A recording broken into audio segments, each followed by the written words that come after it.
ఆకాశవాణి ప్రాంతీయ వార్తలు చదువుతున్నది షేక్ మస్తాన్బీ. ముఖ్యాంశాలు. వక్ఫ్ చట్ట సవరణ బిల్లు 2025ను పార్లమెంట్ ఆమోదించింది. ప్రజా సమస్యలను తెలుసుకునేందుకు ప్రజాప్రతినిధులు పల్లెనిద్ర చేయాలని ఆంధ్రప్రదేశ్ ముఖ్యమంత్రి నారా చంద్రబాబు నాయుడు సూచించారు. ఉపరితల ఆవర్తనం ప్రభావంతో ఉభయ తెలుగు రాష్ట్రాల్లో మోస్తరు వర్షాలు కురిసే అవకాశం ఉందని భారత వాతావరణ శాఖ వెల్లడించింది. అమరావతి జలహారతి కార్పొరేషన్ ఏర్పాటుకు ఆంధ్రప్రదేశ్ మంత్రివర్గం ఆమోదం తెలిపింది. హైదరాబాద్ కంచ గచ్చిబౌలి భూముల అంశాన్ని పరిష్కరించేందుకు తెలంగాణ ప్రభుత్వం మంత్రివర్గ ఉపసంఘాన్ని ఏర్పాటు చేసింది. వార్తల వివరాలు. వక్ఫ్ చట్ట సవరణ బిల్లు 2025ను పార్లమెంట్ ఆమోదించింది. నిన్న రాజ్యసభ ఈ బిల్లుపై 12 గంటల పాటు చర్చ నిర్వహించి ఆమోదించింది. 128 మంది సభ్యులు దీనికి అనుకూలంగా ఓటు వేయగా 95 మంది సభ్యులు వ్యతిరేకంగా ఓటు వేశారు. దీంతో ఉభయ సభల్లోనూ బిల్లు ఆమోదం పొందింది. నిన్న ఎగువ సభలో బిల్లును ప్రవేశపెట్టిన కేంద్ర మైనార్టీ సంక్షేమ శాఖ మంత్రి కిరణ్ రిజిజు చర్చ ప్రారంభించారు. వక్ఫ్ ఆస్తుల నిర్వహణను క్రమబద్దీకరించడం ఈ బిల్లు లక్ష్యమని తెలిపారు. రాజ్యసభలో వక్ఫ్ సవరణ బిల్లు 2025పై జరిగిన చర్చలో కేంద్ర హోంమంత్రి అమిత్ షా మాట్లాడుతూ వక్ఫ్ చట్టం దేశంలో నూతన సంస్కరణగా అభివర్ణించారు. బిల్లు ఎవరికీ వ్యతిరేకం కాదని స్పష్టం చేశారు. వక్ఫ్ విరాళంగా ఇచ్చిన ఆస్తులను చట్టవిరుద్దంగా విక్రయించడానికి ప్రయత్నించే వారిని జవాబుదారీగా ఉంచే బాధ్యత వక్ఫ్ బోర్డుపై ఉంటుందని ఆయన గుర్తు చేశారు. ఈ బిల్లు ముస్లింల మతపరమైన వ్యవహారాల్లో జోక్యం చేసుకోదని అమిత్ షా పేర్కొంటూ अब ध्यान से सुनिएगा मान्यवर, वक्फ परिषद और वक्फ बोर्ड ये 1995 से आए.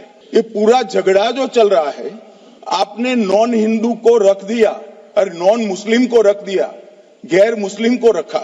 वो झगड़ा वक्फ में दखल करने का है. पहले तो वक्फ में कोई गैर इस्लामिक सदस्य आएगा ही नहीं. ప్రజల సమస్యలను తెలుసుకునేందుకు ప్రజాప్రతినిధులు గ్రామాల్లో పల్లెనిద్ర చేయాలని ఆంధ్రప్రదేశ్ ముఖ్యమంత్రి నారా చంద్రబాబు నాయుడు సూచించారు. అమరావతిలో నిర్వహించిన మంత్రివర్గ సమావేశం అనంతరం ముఖ్యమంత్రి మంత్రులతో పలు అంశాలపై చర్చించారు. ఈ సందర్భంగా ఆయన మాట్లాడుతూ నెలలో 4 రోజుల పాటు ప్రజాప్రతినిధులు పల్లెనిద్ర కార్యక్రమంలో పాల్గొనాలని ఆదేశించారు. ప్రభుత్వం చేపట్టిన సంక్షేమ కార్యక్రమాలు, అభివృద్ది గురించి ప్రజలకు వివరించాలని చెప్పారు. ప్రభుత్వ పథకాలను విస్తృతంగా ప్రజల్లోకి తీసుకువెళ్లాలని ముఖ్యమంత్రి దిశానిర్దేశం చేశారు. ఉపరితల ఆవర్తనం ప్రభావంతో ఉభయ తెలుగు రాష్ట్రాల్లో మోస్తరు వర్షాలు కురిసే అవకాశం ఉందని భారత వాతావరణ శాఖ వెల్లడించింది. ఆంధ్రప్రదేశ్లో వాతావరణ పరిస్థితిని వాతావరణ శాఖ అధికారి బి శేఖర్ తెలియజేస్తూ ఉత్తర కోస్తా ఆంధ్రప్రదేశ్ మరియు యానంలో ఈ రోజు తేలికపాటి నుంచి ఒక మోస్తరు వర్షాలు లేదా ఉరుములతో కూడిన జల్లులు 1 లేదా 2 చోట్ల కురిసే అవకాశం ఉన్నది. దక్షిణ కోస్తా ఆంధ్రప్రదేశ్ లో తేలికపాటి నుంచి ఒక మోస్తరు వర్షాలు లేదా ఉరుములతో కూడిన జల్లులు కొన్ని చోట్ల కురిసే అవకాశం ఉన్నది. రాయలసీమలో ఈ రోజు తేలికపాటి నుంచి ఒక మోస్తరు వర్షాలు లేదా ఉరుములతో కూడిన జల్లులు కొన్ని చోట్ల కురిసే అవకాశం ఉన్నది. మరోవైపు తెలంగాణలోనూ ఈరోజు రేపు మోస్తరు వర్షాలు కురిసే అవకాశం ఉందని హైదరాబాద్ వాతావరణ కేంద్రం పేర్కొంది. గంటకు 50 కిలోమీటర్ల వేగంతో ఈదురుగాలులు వీస్తాయని తెలిపింది. ఈ మేరకు అన్ని జిల్లాలకు పసుపు రంగు హెచ్చరికను జారీ చేసింది. రాష్ట్ర వ్యాప్తంగా 4 రోజుల పాటు ఉష్ణోగ్రతలు 2 నుంచి 4 డిగ్రీల వరకు తగ్గే అవకాశం ఉందని వెల్లడించింది. హైదరాబాద్ నగరంలోని పలు ప్రాంతాల్లో భారీ వర్షాలు కురుస్తున్న నేపథ్యంలో అప్రమత్తంగా ఉండాలని అధికారులను తెలంగాణ ముఖ్యమంత్రి ఏ రేవంత్ రెడ్డి ఆదేశించారు. హైదరాబాద్లోని రాష్ట్ర సచివాలయంలో వర్షాలపై సంబంధిత శాఖల అధికారులతో ముఖ్యమంత్రి నిన్న సమీక్షా సమావేశం నిర్వహించారు. ఈ సందర్భంగా ఆయన మాట్లాడుతూ భారీ వర్షాలకు ప్రజలు ఇబ్బంది పడకుండా తగిన చర్యలు చేపట్టాలని ఆదేశించారు.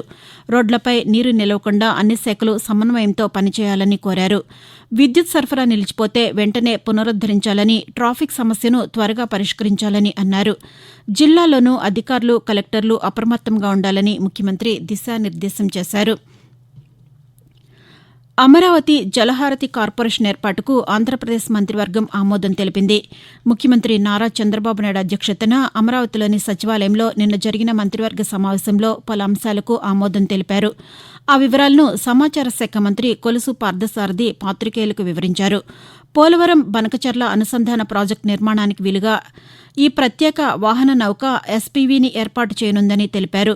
అనకాపల్లి జిల్లాలో క్యాపిటివ్ పోర్టు ఏర్పాటుకు మంత్రివర్గం ఆమోదం తెలిపిందని మంత్రి పార్థసారథి వెల్లడిస్తూ Arcelor Mittal Nippon Steel India Limited steel plant కోసం అనకాపల్లి డిస్ట్రిక్ట్ లో డిఎల్పురం అనే విలేజ్ లో ఒక క్యాప్టివ్ పోర్ట్ వాళ్ళకి ఇవ్వడానికి మంత్రి మండలి ఆమోదించింది. అదేవిధంగా ఏపీ పవర్ ఫైనాన్స్ కార్పొరేషన్ విద్యుత్ అభివృద్ధి కోసం 710 కోట్ల రూపాయలని హడ్కో నుంచి రుణాన్ని సేకరించడానికి కేబినెట్ ఆమోదించిందని చెప్పేసి మనం చేస్తాం. అదేవిధంగా పోలవరం బనకచెర్ల లింక్ ఉందో ఆ ప్రాజెక్టు నిర్మాణం కానివ్వండి, సర్వే కానివ్వండి, ఇవన్నీ చేయటానికి ఒక కంపెనీని ఏర్పాటు చేయాలని చెప్పేసి జలహారతి కార్పొరేషన్ పేరుతో స్పెషల్ పర్పస్ వెహికల్ ఏర్పాటు చేసేందుకు మంత్రి మండలి ఆమోదించింది.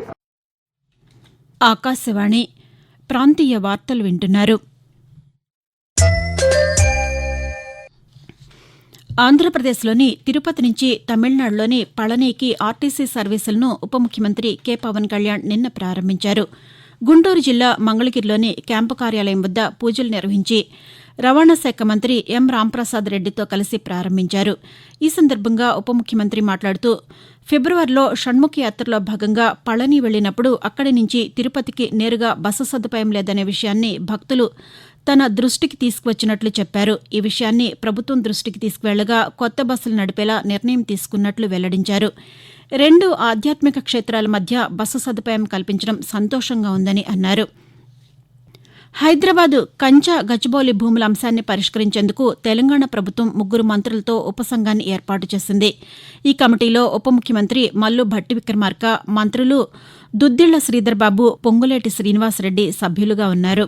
ఈ ఉపసంఘం హైదరాబాద్ కేంద్రీయ విశ్వవిద్యాలయం ఎగ్జిక్యూటివ్ కమిటీ, విద్యార్థుల ప్రతినిధులు, జాయింట్ యాక్షన్ కమిటీతో సహా భాగస్వాములైన ప్రతి ఒక్కరితో చర్చిస్తుందని ఈ మేరకు ముఖ్యమంత్రి ఏ రేవంత్ రెడ్డి ఒక ప్రకటనలో తెలిపారు. మంత్రుల ఉపసంఘం ఈ రోజు నుంచే వివిధ వర్గాలకు చెందిన ప్రతినిధులతో చర్చలు జరపనున్నట్లు ప్రభుత్వ వర్గాలు తెలిపాయి. ఆంధ్రప్రదేశ్లోని 26 జిల్లా ప్రధాన సబ్ రిజిస్టార్ కార్యాలయాల్లో ఈ రోజు నుంచి స్లాట్ బుకింగ్ విధానం అమల్లోకి రానుంది. ఈ విధానాన్ని మంత్రి అనగాని సత్యప్రసాద్ ఈ రోజు ప్రారంభిస్తారు. మిగిలిన సబ్ రిజిస్టార్ కార్యాలయాల్లో దశలవారీగా ఈ నెల చివరి నాటికి స్లాట్ విధానం అందుబాటులోకి రానుంది. ప్రతిరోజు ఉదయం 10 గంటల 30 నిమిషాల నుంచి సాయంకాలం 5 గంటల 30 నిమిషాల మధ్య రిజిస్ట్రేషన్ శాఖ వెబ్సైట్లో పేర్కొన్న స్లాట్ బుకింగ్ ద్వారా రిజిస్ట్రేషన్లకు ముందస్తు అపాయింట్మెంట్ పొందవచ్చు. మంగినపూడి బీచ్ను గొప్ప పర్యాటక ప్రాంతంగా తీర్చిదిద్దేందుకు సమగ్ర ప్రణాళిక రూపొందించామని ఆంధ్రప్రదేశ్ ఎక్సైజ్ శాఖ మంత్రి కొల్లు రవీంద్ర పేర్కొన్నారు. కృష్ణా జిల్లా మచిలీపట్నంలోని మంగినపూడి బీచ్ను గత రాత్రి మంత్రి పరిశీలించారు. ఈ సందర్భంగా ఆయన పాతికేయులతో మాట్లాడుతూ మంగినపూడి బీచ్ అభివృద్దికి చాలా అవకాశాలు ఉన్నాయని, వాటర్ స్పోర్ట్స్ కూడా ఏర్పాటు చేస్తున్నామని అన్నారు. బీచ్లో రాత్రిపూట కూడా ఉండేందుకు వీలుగా రిసార్ట్లు, దుస్తులు మార్చుకునే గదులు, శౌచాలయాలు, విశ్రాంతి గదులు వంటి మౌలిక సౌకర్యాలు కల్పించనున్నామని మంత్రి తెలిపారు. తెలంగాణలో సాగు చేసిన ధాన్యం చివరి గింజ వరకు ప్రభుత్వమే కొనుగోలు చేస్తుందని రెవెన్యూ శాఖ మంత్రి పొంగులేటి శ్రీనివాసరెడ్డి తెలిపారు. ఖమ్మం జిల్లా కూసుమంచి మండలంలోని నాయకన్గూడెంలో ధాన్యం కొనుగోలు కేంద్రాన్ని మంత్రి నిన్న ప్రారంభించారు. ఈ సందర్భంగా ఆయన మాట్లాడుతూ కొనుగోలు చేసిన ధాన్యం ప్రతి క్వింటాకు మద్దతు ధరతో పాటు సన్నవడ్లకు ₹500 అదనపు ధరను కల్పిస్తామని చెప్పారు. 2 లక్షల్లోపు 25,65,000 మంది రైతులకు రుణమాఫీ చేశామని తెలిపారు.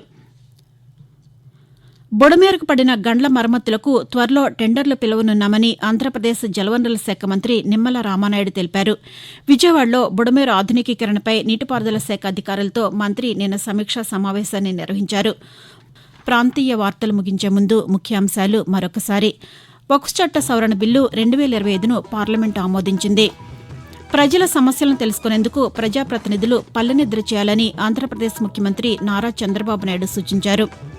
ఉపరితల ఆవర్తనం ప్రభావంతో ఉభయ తెలుగు రాష్ట్రాల్లో మోస్తరు వర్షాలు కురిసే అవకాశం ఉందని భారత వాతావరణ శాఖ వెల్లడించింది. అమరావతి జలహారతి కార్పొరేషన్ ఏర్పాటుకు ఆంధ్రప్రదేశ్ మంత్రివర్గం ఆమోదం తెలిపింది. హైదరాబాద్ కంచె గచ్చిబౌలి భూముల అంశాన్ని పరిష్కరించేందుకు తెలంగాణ ప్రభుత్వం మంత్రివర్గ ఉపసంఘాన్ని ఏర్పాటు చేసింది.